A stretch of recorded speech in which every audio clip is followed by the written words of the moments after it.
Malam berkabut turun di desa terpencil. Ardi, seorang pemuda desa, berjalan sendirian di jalan setapak yang becek. Di tangannya senter tua berkedip-kedip. Di kejauhan terdengar suara burung hantu. Sesuatu terasa tidak biasa malam ini. Ardi menemui Pak Bejo, tetua desa yang dihormati. Di dalam rumah joglo tua, Pak Bejo memberikan peringatan. Jangan lewat pematang lama, apalagi dekat pondok kosong itu. Sri belum tenang. Pak Bejo menunjukkan sebuah cermin tua retak, katanya. Cermin itu bisa melihat yang tak kasat mata. Di warung tua milik Bu Rama, Ardi singgah sebentar. Bu Rama menyuguhkan teh panas tapi tatapannya kosong dan serius. Ia berbisik pelan. Kamu lihat cerminnya. Latar belakang warung penuh toples-toples tua dan suasana mencekam. Wargo, pemuda keras kepala yang tak percaya cerita hantu, akhirnya setuju menemani Ardi. Mereka menyusuri jalan berlumpur penuh kabut, hanya diterangi obor bambu. Suasana makin mencekam, suara aneh terdengar dari sawah.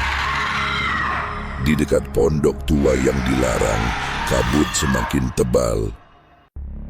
Ardi dan Wargo mendekat dengan langkah pelan. Tiba-tiba suara lonceng kecil terdengar dari dalam kabut. Dari kejauhan sosok perempuan muncul mengenakan kebaya putih kusam dan rambut panjang menutupi wajah. Dialah Sri, arwah yang katanya belum tenang sejak bunuh diri di tempat itu. Warga panik, Ardi berdiri membeku. Cermin di kantong Ardi bergetar sendiri. Warga menatap gelisah ke sekeliling. Kabut makin tebal. Tiba-tiba sosok samar Sri muncul di antara pohon jati. Hanya bayangan putih melayang perlahan, rambut panjang dan gelap menutupi wajahnya. Udara menjadi dingin. Ardi menggenggam erat cerminnya. Sosok Sri kini terlihat lebih jelas.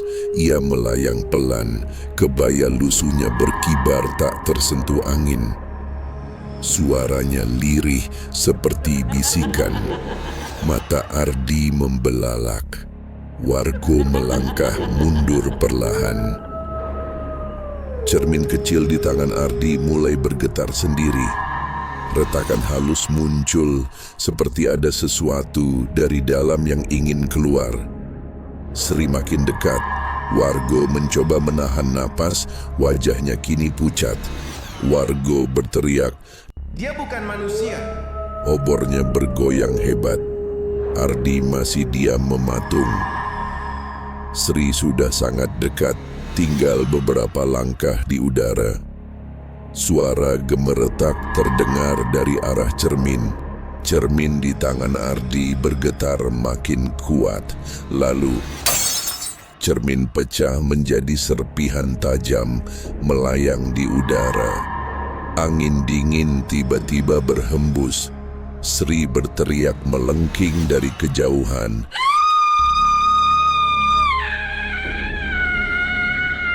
Suaranya menyayat telinga.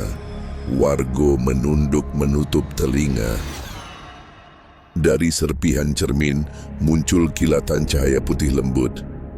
Cermin memantulkan cahaya itu ke arah Sri. Ia tampak terguncang, tubuhnya bergetar dan melengkung aneh di udara. Dari kejauhan terdengar suara lonceng kecil berdentang pelan.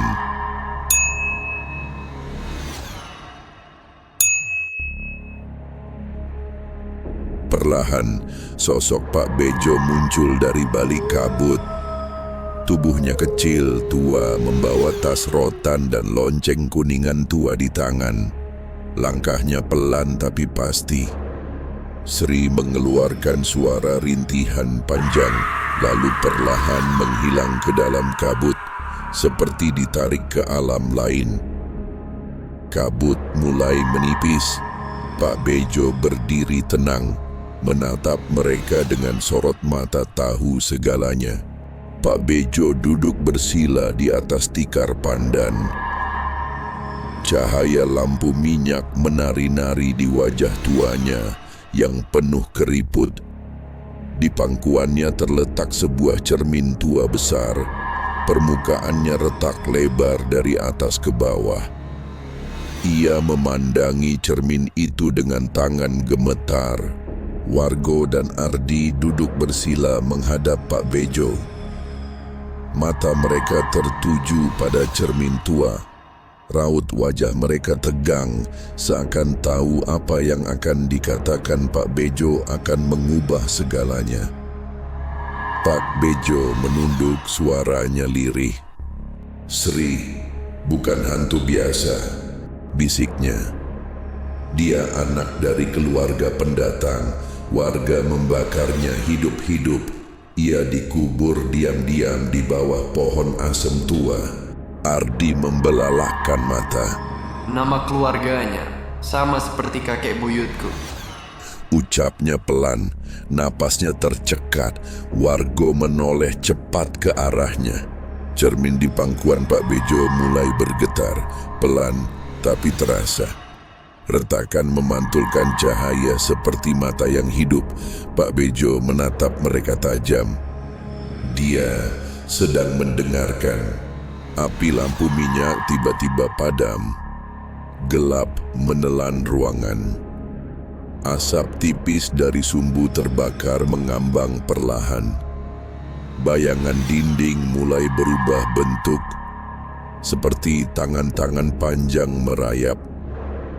Retakan di cermin menyala, memancarkan cahaya putih kebiruan.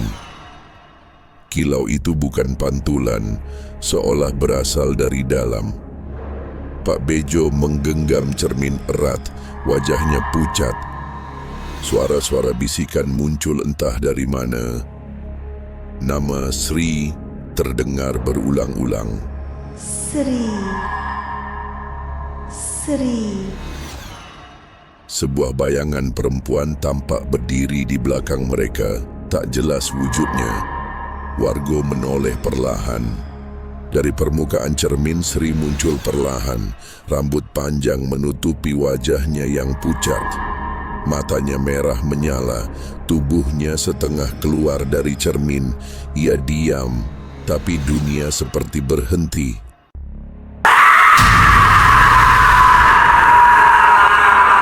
Sri menoleh.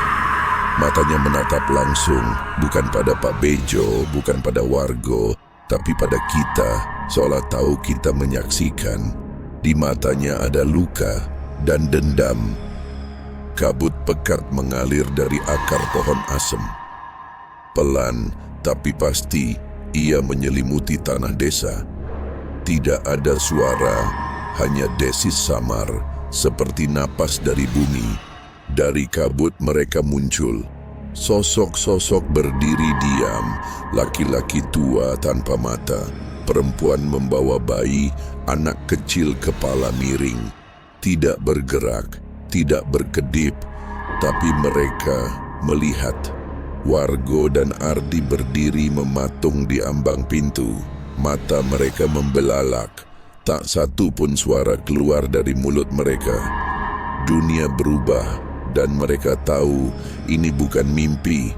Pak Bejo melangkah pelan ke arah pohon asem. Cermin tua dalam pelukannya bersinar halus, kakinya gemetar. Ia seperti tahu, semua ini harus diakhiri atau dimulai kembali. Sri berdiri di bawah pohon asem, diam, tak berkata. Tapi dunia merespons kehadirannya. Kabut bergerak. Arwah-arwah berputar perlahan, seolah menunggu aba-aba.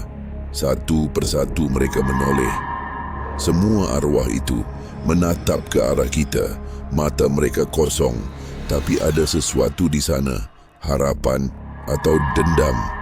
Pak Bejo duduk tenang namun tegang di meja kayu tua. Matanya menatap jauh, seolah menyimpan rahasia kelam yang sulit diungkapkan. Suasana rumah joglo penuh dengan bayangan dan aroma lampu minyak yang redup. Dengan tangan gemetar, Pak Bejo membuka buku tua yang berisi catatan dan gambar-gambar aksara Jawa kuno.